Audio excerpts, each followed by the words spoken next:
Good morning, everybody, and thank you to those of us who've joined in person and to those of you joining us virtually.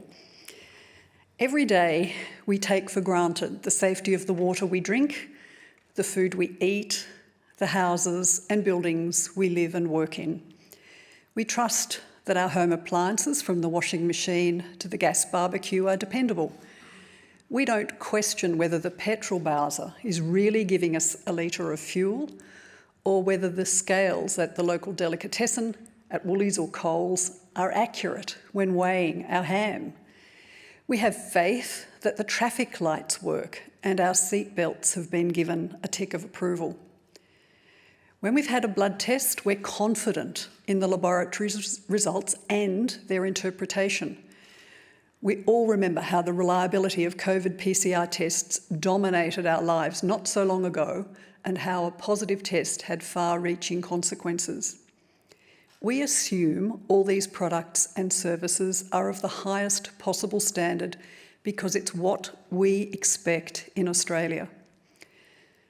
Many of us have travelled to countries where life is not as easy, where simply swimming in the hotel pool, drinking the water, or eating the local food can make you seriously ill.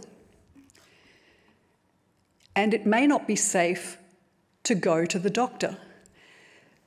There might not be viable seatbelts in the back of the taxi. The integrity of the roads and bridges might be doubtful. And then the antibiotics you buy in the marketplace might not be the real thing. It's not by chance we can count on these services and products in Australia. Many of the products that affect us in our daily lives need to be tested to ensure that they are safe, fit for purpose, and work as intended. But being tested is only a part of the picture. We need to be able to rely on that testing, and more particularly in those test results. It is Nata that assesses the organisation or the facility doing that testing. Nata provides all of us with the assurance that the testing is being performed competently and that the results are accurate and reliable. For 75 years, Nata has been the secret safety net that underpins our quality of life, our economic prosperity, our scientific breakthroughs, and our confidence as a nation. You may not know our name, but there is no doubt that the work Nata does has touched your life. June the 9th is World Accreditation Day. It's a global day to celebrate the role of accreditation. So to mark World Accreditation Day, we'd like to shine a light on the unsung heroes, the women and men who test the testers and give their expertise and time, often voluntarily, to ensure the testing in a vast array of industries is reliable. To share Nata's history is to trace Australia's growth as a nation. I'm proud to have been part of Nata's achievements for the past 35 years and at its helm for the past 11. Today I'm going to talk to you about why accreditation matters, explain how Nata was conceived, how we have evolved, and what we're working on, and importantly, where we're headed. This is our tribute to Australia's quiet achievers, because not all heroes wear capes. Firstly, in true Nata style, let's spell out what accreditation is and what it isn't. The definition of accreditation is the independent recognition that an organisation doing testing meets international standards of best practice and associated specific industry requirements. Nata independently tests the testers by examining their processes and confirming, firstly, that those processes comply with standards of best practice, but also importantly that those processes will produce accurate and reliable results that in turn can be used to make informed decisions. Using accredited testing facilities can make a significant contribution to mitigating risk. But it is important to stress that accreditation is only one link in the reliability chain of products and services. Accreditation recognises competence and capability. It is not an arbiter of moral or ethical behaviour. Accreditation can also be undermined if products are not properly used, installed, or maintained. For example, if a building material is designed, manufactured, and then tested on the basis that it is for internal use, but it is subsequently used on the outside of a building, it is very likely to fail. Accreditation is also not certification. The two terms are often used interchangeably, and certification is often misrepresented as being accreditation. But in our context, the two processes are different. Certification is the recognition of compliance with a set of requirements, usually an internationally recognised standard. It does not include the evaluation and recognition of a facility's competence, which is the hallmark of the accreditation process. So, why does accreditation matter? And what difference does it make? Nata has been the secret weapon in Australia's rise to the sophisticated, globally connected nation it is today. It's not lost on me that once I was a 14-year-old Melbourne schoolgirl, tossing up between studying science or history. My decision has given me the best of both worlds, because choosing medical science and consequently joining Nata has meant I've had a front row seat to some of Australia's evolving history. As you've already heard, Nata began its journey 75 years ago in 1947. The idea for Nata was born out of some embarrassing testing failures for ammunition during World War II. With Australia's cities being so spread out, some parts were made in factories in Melbourne, others in Sydney and Brisbane, and still others in Adelaide or Perth. But when it came to fitting all these components together, they didn't. Oops. After the war, a group of forward-thinking scientists and manufacturers got together and decided that if we wanted Australia to grow as a nation, we needed a more robust and reliable testing infrastructure. The idea caught on quickly, and the Commonwealth and state and territory governments collaborated to establish Nata as Australia's national body to recognise competent testing laboratories. Unsurprisingly, the first accredited facility was the Defence Department's own standards laboratory. The second was a cement manufacturer. Soon, requests began rolling in for accreditation in agriculture, in manufacturing, and in building and construction products, all fundamental to Australia's post-World War II recovery. By the 60s and 70s, the advent of the mining boom and global trade made it necessary to have a reliable testing and measurement system for imports and exports. Nata made that possible, further fueling our economic growth. By now, the rest of the world was looking to Australia as the role model for the recognition of competent testing facilities through accreditation.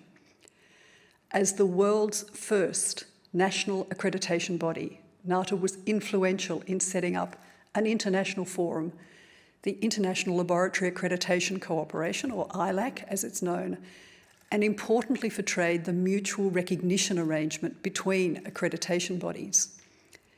Now, there are more than 100 signatories from countries around the world to this arrangement. Our lucrative beef and wine export market certainly benefited from internationally recognised accreditation. Australia exports a great deal of food and other products that need to be tested to ensure they meet the requirements of importing countries. Nata, being a signatory to the ILAC Mutual Recognition Arrangement, and testing being performed in a Nata accredited facility, means that our exports don't need to be tested again once they arrive at their destination. This saves time and money with less waste and spoilage. It is simply good for trade. The 1970s also saw advances in public health, which demanded the highest possible standards from human pathology laboratories. Once again, Nata stepped in to test the testers, this time in collaboration with the peak professional body, the Royal College of Pathologists of Australasia. By the late 80s, it was mandatory for all laboratories conducting medical pathology testing to be accredited. Accreditation in the Nata RCPA program was world-leading, and it was many years before other accreditation bodies followed suit. Soon you'll hear about how accreditation has underpinned the reliability of HPV screening and how this has led to scientific and clinical breakthroughs in the detection and prevention of cervical cancer. One of my most exciting and fulfilling experiences at Nata was leading the development of our forensic science laboratory accreditation program. The need to radically improve forensic services came out of two very high-profile miscarriages of justice in the 1980s. Now, even if you're not old enough to remember the Lindy Chamberlain and Edward Splatt cases, if you are a fan of true crime podcasts, you will know their names. In 1977, Edward Splatt was wrongfully convicted and imprisoned for the murder of his 77-year-old neighbour in Adelaide.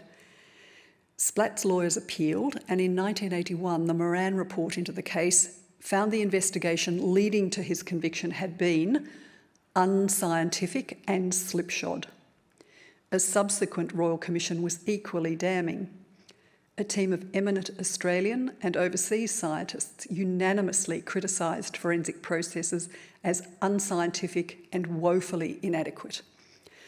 Around the same time, Lindy Chamberlain was convicted and jailed for the murder of her daughter Azaria, who disappeared while the family was camping at Uluru. After 4 inquests, a trial, 2 appeals and a Royal Commission, the Northern Territory coroner concluded in 2012 that Azaria had not been murdered by her mother and that the initial forensic investigation was flawed.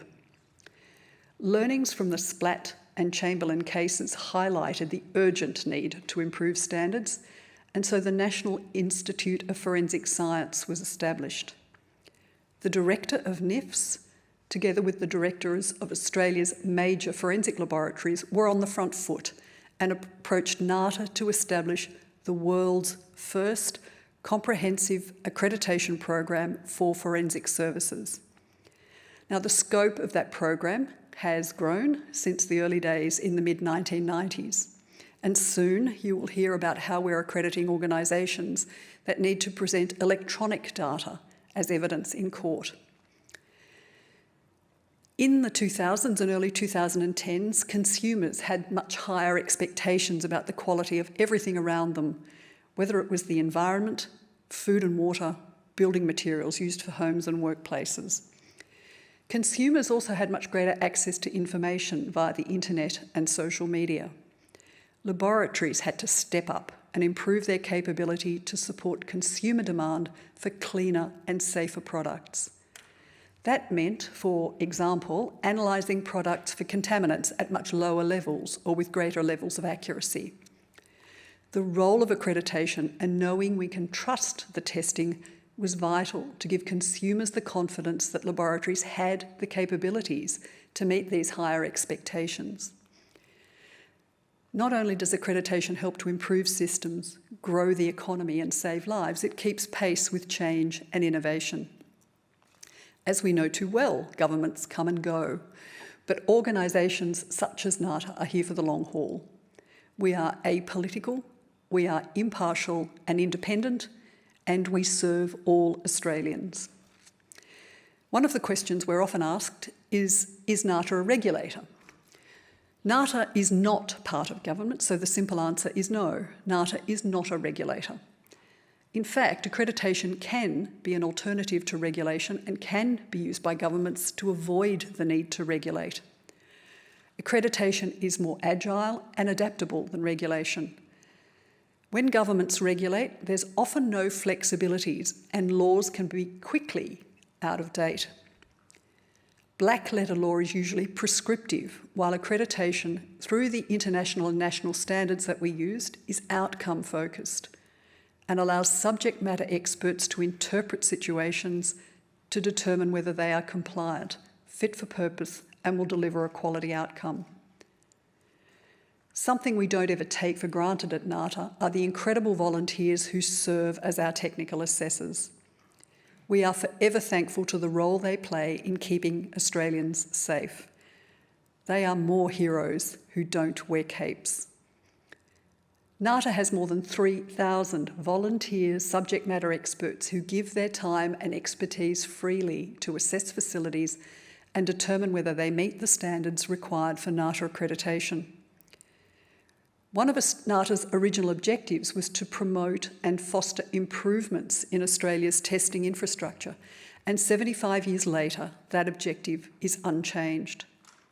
Through the professional peer-to-peer dialogue during assessments, our technical assessors play a major role in ensuring everyone benefits from the framework of Nata's accreditation process and that continuous improvement is maintained. So why do our technical assessors do it? They say it's an honour to be recognised as an expert in their field and to be asked to be an assessor, and they're proud to pass on their knowledge and to be part of that continuous improvement culture. They also say they learn a great deal from the professional interactions during assessments.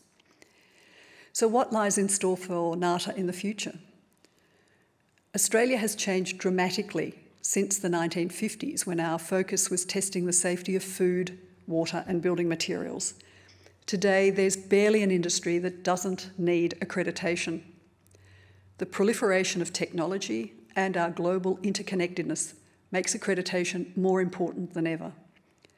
Standards Australia tells us that there will be more than 4,000 new standards across emerging technologies in coming years.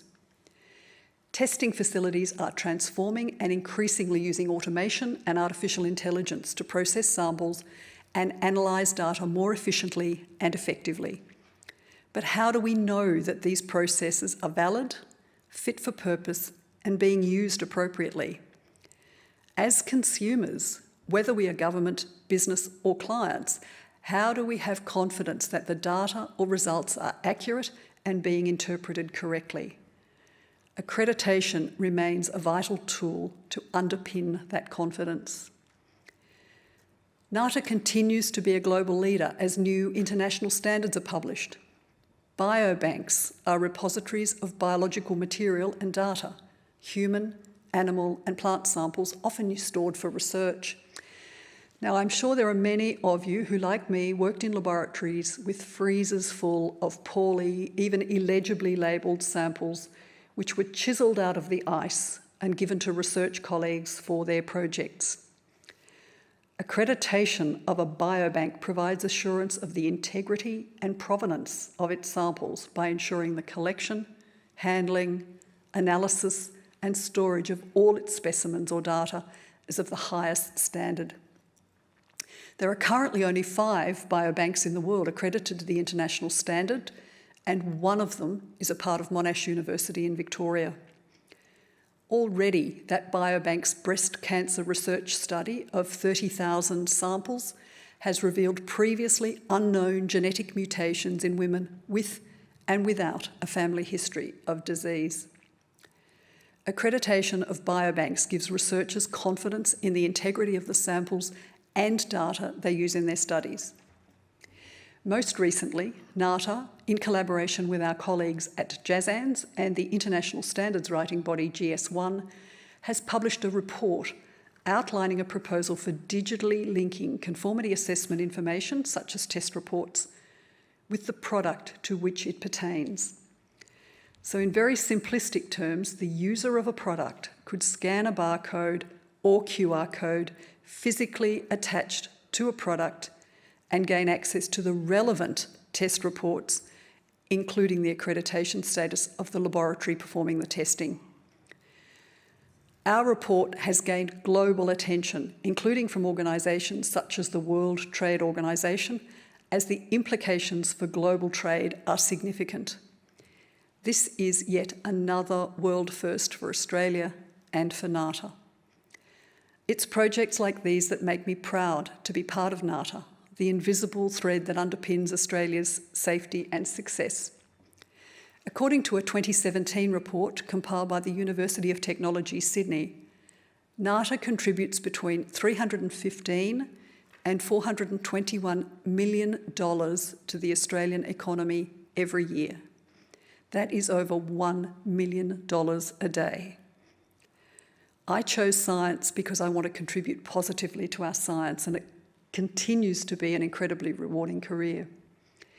People sometimes ask me what it's like to be a woman in science and a female CEO. I can honestly say that I have never experienced discrimination at Nata because of my gender. In fact, 50% of all the executives at Nata are women. Just like our accreditation processes, we are neutral and unbiased when it comes to recruiting and promotion. We are only interested in high standards. And while Nata has long been content to keep a low profile and not be publicly acknowledged for all it does, after 75 years, it's time for Nata to take off its mask and take a bow for the incredible work its people do in giving Australians confidence in the quality, safety and reliability of the goods and services we use every day. Because not all heroes wear capes. Thank you.